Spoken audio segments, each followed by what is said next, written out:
So I want to use the play analogy so we have an understanding of your chart.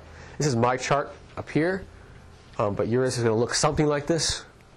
Okay, some version of this. All right.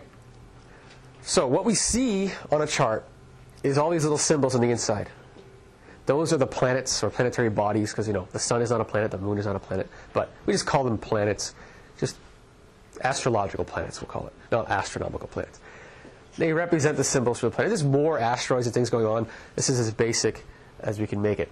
Those represent the characters. If we think of a play, we have characters in your play, right? We all have the same characters. We all have the same actors, we should say. We have our optimist and our warrior and our lover and our true self and our unconscious hidden self and our mask. We all have these pieces to us, but they're all mixed up in different ways. The signs, notice the symbols, you probably recognize some of those if you've been into any kind of astrology. Those represent the costumes that those planets wear, those characters wear. So you could have your favorite theater you go to, it's always the same actors, but they have a whole bunch of costumes back there. They're always wearing different ones and things like that. All right? And then these houses, they start at number 1 right here, the AC, that's the ascendant. The sign that's rising on that is called the rising sign. You might have heard that term before. Okay? That starts the house system at number 1, and it goes around counterclockwise to 12. All right? So there's 12 houses, 12 signs. The 12 houses and signs are related. We'll see that a little bit here in a few slides. But the idea is those represent the stages. It's kind of like the character is the planet, the costume it wears is the sign, and the stage it plays out on is the house. So it's coming. And when I look at a chart in terms of like resume and contract, a lot of the sign information is resume material, where you've come from. A lot of the house layout is what you're intending, because you're coming in with a costume to have fun on the stage. You see, and this really does represent your earthly stage in a lot of ways.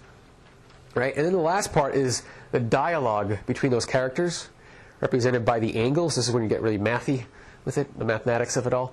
And so there's some angles that are, with sacred geometry, there's some flowing energies, and there's some that are more discordant.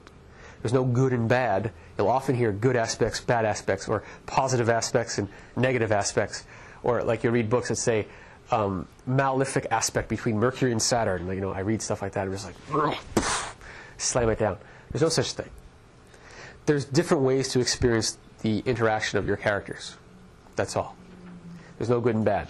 Some people will have struggles on purpose. Like, look at one of my struggles. Mercury, Saturn. Saturn in Virgo wants perfection.